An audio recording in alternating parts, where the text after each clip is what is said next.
शाहीन शाह अफरीदी, जिनको पाकिस्तान की खबर से साउथ अफ्रीका के टेस्ट स्क्वाड में इंक्लूड नहीं किया गया, लेकिन 4 दिसंबर को जब आकिब जावेद से पूछा जाता है कि टेस्ट स्क्वाड में क्यों नहीं इंक्लूड किया गया साउथ अफ्रीका के खिलाफ, तो आकिब जावेद ही कहते हैं कि हम जो है शाहीन शाह अफरीदी को ओडीआई के लिए फ्रेश रखना चाहते हैं, चैंपियंस ट्रॉफी के लिए फ्रेश रखना चाहते हैं, इसलिए हम उसको रेस्ट दे रहे हैं टेस्ट से, क्योंकि टेस्ट इतने हमारे लिए इंपॉर्टेंट नहीं है कि पाकिस्तान वर्ल्ड टेस्ट में जिनमें आगे क्वालीफाई नहीं कर सकता।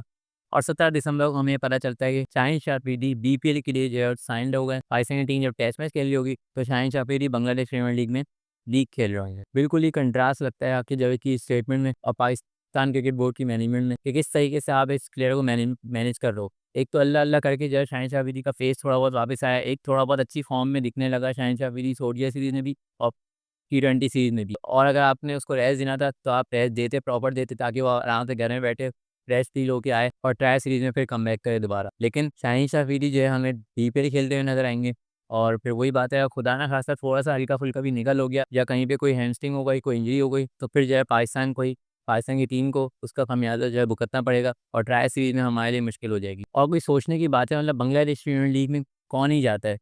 भले से कुछ बड़े प्लेयर्स होते हैं, लेकिन आप अपने प्रीमियम फास्ट बॉलर को बांग्लादेश प्रीमियर लीग का एनओसी दे रहे हो। कोई बीबीएल का एनओसी थोड़ी है, कोई दी 100 की लीग का एनओसी थोड़ी है। लेकिन आपने इतने बड़े प्लेयर को जो है वो रेस्ट करवाने का बोलते हो और फिर उसको जो है बीपीएल के लिए एनओसी दे देते हो।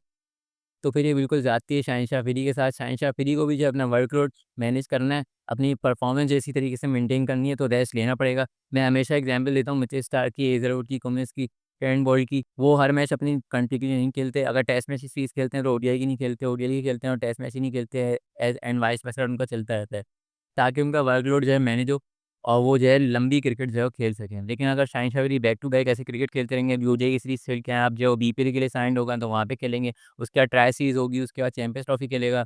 तो जो है थोड़ा बहुत बीच में रेस्ट मिलना चाहिए था। जो रेस्ट का पीरियड था बीपीएल का टाइम, उसमें आपने जो है उसको बीपीएल का एनओसी दे दिया। तो एक बहुत बड़ी मैं समझता हूँ गलती कह लो या फिर जो है मिसमैनेजमेंट कह लो शाहीन शाह अफरीदी के वर्कलोड को लेके। तो इसको जो है ज़रूर नज़र में रखना चाहिए और शाहीन शाह अफरीदी को रेस्ट करवाना था। अगर आके जावेद ने तो फिर रेस्ट पूरी तरीके से देना चाहिए। ये नहीं कि आपने बीपीएल के लिए भेज दिया और फिर जो है वो टी20 के फॉर्मेट से वापस ओडीआई में आएगा और फिर जो है ट्राई सीरीज़ खेलेगा और फिर हम ये एक्सपेक्ट करके बैठेंगे शाहीन अफरीदी जो है वही 140 प्लस से बॉल करेगा और फिर वही फ्रेश लुक होके आएगा। तो फिर हम यही गलत एक्सपेक्ट कर रहे हैं। तो पीसीबी के वैसे भी जो है बहुत डिसीजन पे बहुत ज़्यादा तो अच्छे होते नहीं हैं और ये भी जो है एक बिल्कुल ख़राब डिसीजन एनओसी देने का। वैसे तो प्लेयर्स को बहुत ज़्यादा एनओसी देते नहीं हैं और जब दे देते हैं तो फिर जो है वो इतने ऐसे मौके पे एनओसी दिया कि जहाँ पे रेस्ट की ज़रूरत बनती थी, वहाँ पे जो है आपने एनओसी दे दिया। अब जो है शाहीन शाह अफरीदी बीपीएल खेलेगा। इसके बारे में आप लोग क्या सोचते हैं मुझे कमेंट में बताइएगा। आप लोग के सारे कमेंट्स मैं पढ़ता हूँ और नेक्स्ट इस टॉपिक पे आपको वीडियो चाहिए तो वो भी आप बता सकते हैं। तब तक के लिए मिलते हैं नेक्स्ट वीडियो में। अल्लाह हाफ़िज़।